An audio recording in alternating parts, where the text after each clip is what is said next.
सैफ अली खान के ऊपर अटैक हुआ, केजरीवाल ने सबसे पहले ट्वीट किया, लेकिन जैसे ही पता लगा कि ये दिल्ली का रोहिंग्या बांग्लादेशी घुसपैठिया था, उसके बाद से केजरीवाल के मुंह में फेविकोल जमा हुआ है। आप क्यों नहीं बोल रहे? महेंद्र गोयल के घर में, जो आम आदमी पार्टी का एमएलए है, उसके घर में इनके डॉक्यूमेंट बनाए जा रहे हैं बांग्लादेशी घुसपैठियों के। तो क्या यहाँ पर बांग्लादेश और रोहिंग्या भी एक मुद्दा है दिल्ली में? डेफिनेटली ये बांग्लादेश और रोहिंग्या मुद्दा दिल्ली के अंदर, जो कल योगी जी ने भी बोला।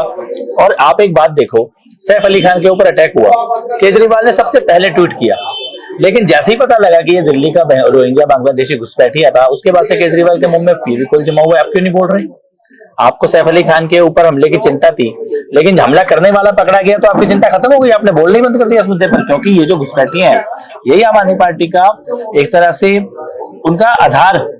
महेंद्र गोयल के घर में, जो आम आदमी पार्टी का एमएलए है, उसके घर में इनके डॉक्यूमेंट बनाए जा रहे हैं बांग्लादेशी घुसपैठियों के। तो दिल्ली में डेफिनेटली ये मुद्दा है। दिल्ली के कई इलाकों में जो अपराध है वो बांग्लादेशी और रोहिंग्या के लोग ही करते हैं, और आम आदमी पार्टी के नेता इनको प्रश्रय देते हैं। लेकिन अब उस पर एक काउंटर सवाल ये आ रहा है, सोशल मीडिया पर लोग सवाल कर रहे हैं कि बांग्लादेश के मुद्दे पर, या उससे पहले आप भी लगातार बात करते रहे हैं इजराइल हमास के बीच में जो संघर्ष हुआ, और पिछले जितने चुनाव हुए हैं, लोकसभा चुनाव और हाल के महाराष्ट्र और हरियाणा के विधानसभा चुनाव में भी बांग्लादेश का मुद्दा उठता है, इजराइल हमास के संघर्ष का मुद्दा उठता है। लेकिन जब हम देखते हैं तो हम पाते हैं कि आप बांग्लादेश की आलोचना कर रहे हैं और बांग्लादेश में सरकार चावल भी भेज रही है। आप नहीं, देखिए दोनों अलग अलग चीजें, आप इस बात को समझिए। बांग्लादेश में जो अगर कोई रह रहे हैं और उनको सहायता भेजनी, वो अलग बात है। और बांग्लादेश से यहाँ पे जबरदस्ती घुसपैठ लाकर उनका वोट बैंक बनाकर राजनीति करने की कोशिश की जाए, अपराधियों का एक नेक्सस तैयार किया जाए, ये एक अलग बात है। दोनों अलग अलग चीजें हैं। ये एक तो दो देशों का बीच का संबंध है, और दूसरा एक देश की जड़ों को खोखले करने की साजिश है।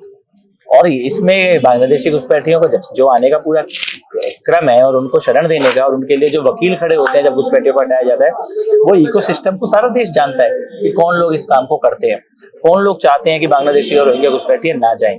तो ये दिल्ली का और देश का एक बड़ा मुद्दा है कि कोई भी समाज जो बड़ी तादाद में घुसपैठियों को अगर अपने अंदर आने देता है, तो उसके बाद उस समाज का ही बचना मुश्किल हो जाता है।